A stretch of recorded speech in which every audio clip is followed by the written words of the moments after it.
फतेहपुर में आशा कुमारी ने घेरा विपक्ष व मुख्यमंत्री को। फतेहपुर उपचुनाव, आशा कुमारी का बयान। रावण को रावण ही कहेंगे और क्या कहेंगे। नारी शक्ति की बात कही मैंने, नारी कभी कमजोर नहीं होती। प्रदेश को कर्ज में डुबो दिया है सरकार ने। हिमाचल में 4-0 के बहुमत से जीत करेगी कांग्रेस दर्ज। सरकार है मुद्दा नहीं। मोदी सरकार सिर्फ जुमले दे सकती है, महंगाई से निजात नहीं। मोदी कहते थे 300 का सिलेंडर बहुत महंगा है और आज उन्होंने 1000 का कर दिया है। हिमाचल प्रदेश में जो थोड़ी सी नौकरियां आई, जेई की भर्ती हुई, 32 में से 16 लोग बिहार और यूपी के लग गए। तो निश्चित तौर पे वो मुद्दों पे बात नहीं करेंगे, वो मुद्दों को भटकाने का प्रयास करेंगे। मुद्दों पे आए ना, बताए ना उन्होंने क्या किया है हिमाचल। तो भाजपा ने तो अपना एजेंडा रखा था कि हम भ्रष्टाचार मुक्त राजनीति करेंगे। नरेंद्र मोदी जी जब किसानों का विरोध जो है भारतीय जनता पार्टी कर रही है। भारतीय जनता पार्टी किसानों की जो जायज़ मांग है, जो वो 3 काले कानून लेकर के आई है भारत की सरकार, उनको वापस लेने की उनकी मांग है।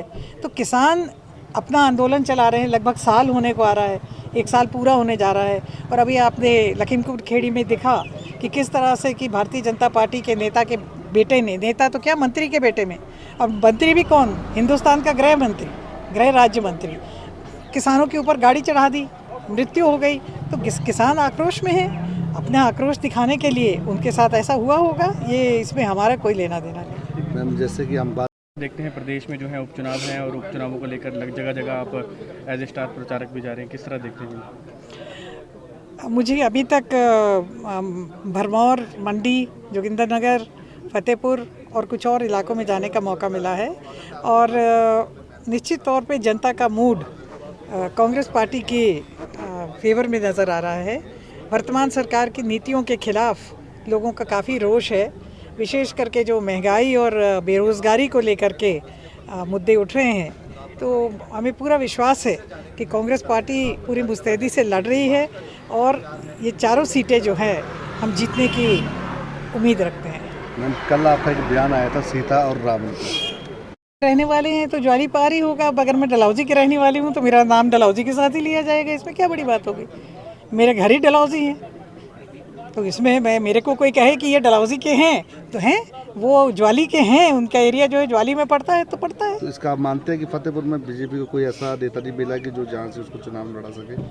बीजेपी की अपनी नीति है, वो किसको लड़ाना चाहते हैं और क्यों लड़ाना चाहते हैं वो जाने, उसमें हमको कुछ नहीं बोलना है। उनको भवानी के मुकाबले कोई फतेहपुर से कैंडिडेट नहीं मिला।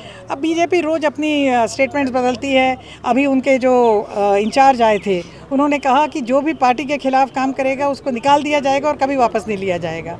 मगर जिनको वो लड़ा रहे हैं उन्हीं को इन्होंने 4 साल पहले निकाला था, फिर उन्हीं को टिकट दे रहे हैं। तो बीजेपी क्या बोलती है, क्या करती है और क्या करेगी। सीटें कितनी जीत रहे हैं मैडम, ये बता दीजिए। हम तो 4 जीतेंगे। तो भाजपा भी 4 जीत रही है। भाजपा दिखेंगे ना, 2 तारीख को बात करेंगे।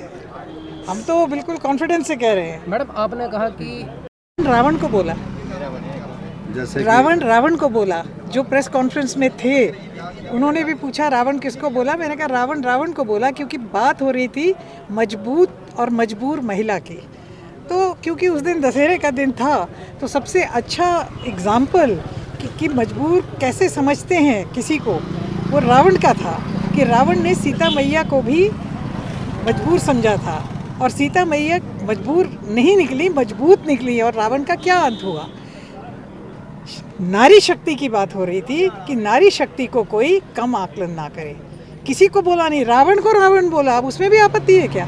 उनका आपत्ति है कि रावण मजबूर जो बोला गया था वो मुख्यमंत्री के द्वारा बोला गया था और इसलिए बीजेपी का मानना है कि कहीं उनके मुख्यमंत्री को रावण की संख्या तो नहीं दी गई। भाई, इतनी पूरी प्रेस कॉन्फ्रेंस रिकॉर्डेड है, आप सुन क्यों नहीं लेते? रावण को रावण बोलना भी अब इनके राज्य में इनसे पूछना पड़ेगा।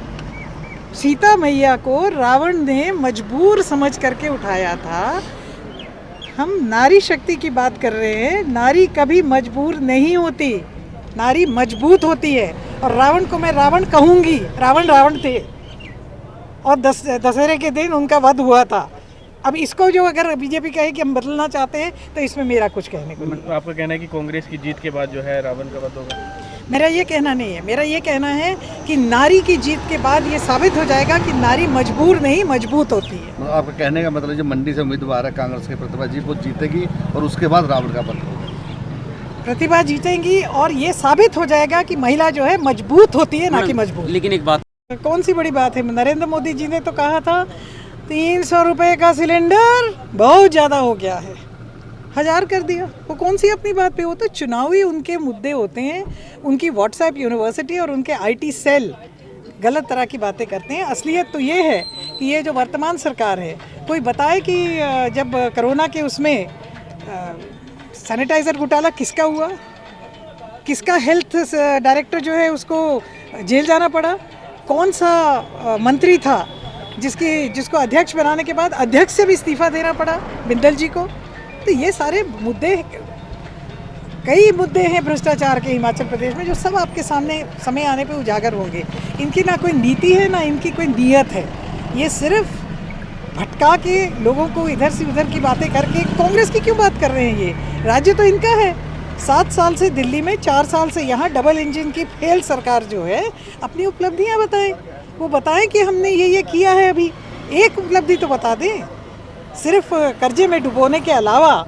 और मैं आपको बता दूं, ये सरकार जब अपना कार्यकाल पूरा करेगी तो हिमाचल प्रदेश के ऊपर कर्जे का जो बोझ है वो 85,000 करोड़ से ऊपर चला जाएगा, यानी कि पिछले 70 एनस्टार न्यूज के लिए फतेहपुर से विजय समियाल की रिपोर्ट। 5 साल में जो है वो 40-45 करोड़ और बढ़ गया, यानी डबल हो गया।